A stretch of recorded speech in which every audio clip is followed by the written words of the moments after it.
ఏముందా గవర్నమెంట్ వచ్చా కలిసి నీళ్ళు లేవా నిధులు లేవా రైతు బంధు లేదా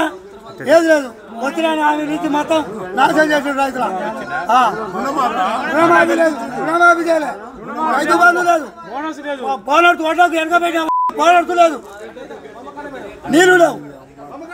8 సంవత్సరాలు చక్కగా నీళ్ళు వచ్చాయి రైతు బంధు వచ్చింది అన్నీ వచ్చినాయి 8 సంవత్సరాలు ఈ సంవత్సరం ఏమంటే కాంగ్రెస్ గవర్నమెంట్ వచ్చిందో మొత్తం నాశనం రైతులు ఊరు పోయినా ఎంట పడతారు ఎమ్మెల్యే అంట ఇప్పుడు మధ్యలోని ప్రభుత్వం మారితే కొంచెం ఏమైనా చేస్తారో అని ప్రభుత్వం మారితే ఏదైనా నిధులు పెట్టింది కదా అన్ని వాగ్దానాలు ఇచ్చాడు సరే అమలు చేస్తా అని రైతులు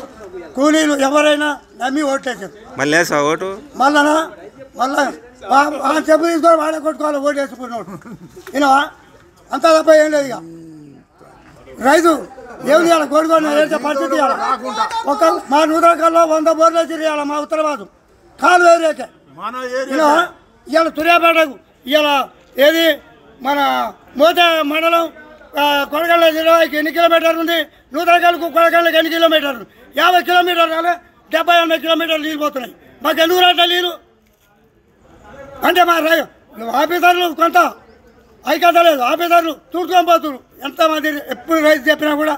ఇస్తాం నీళ్ళు ఇస్తాం అవి ఇస్తాం ఇప్పుడు గొట్టె పరిస్థితి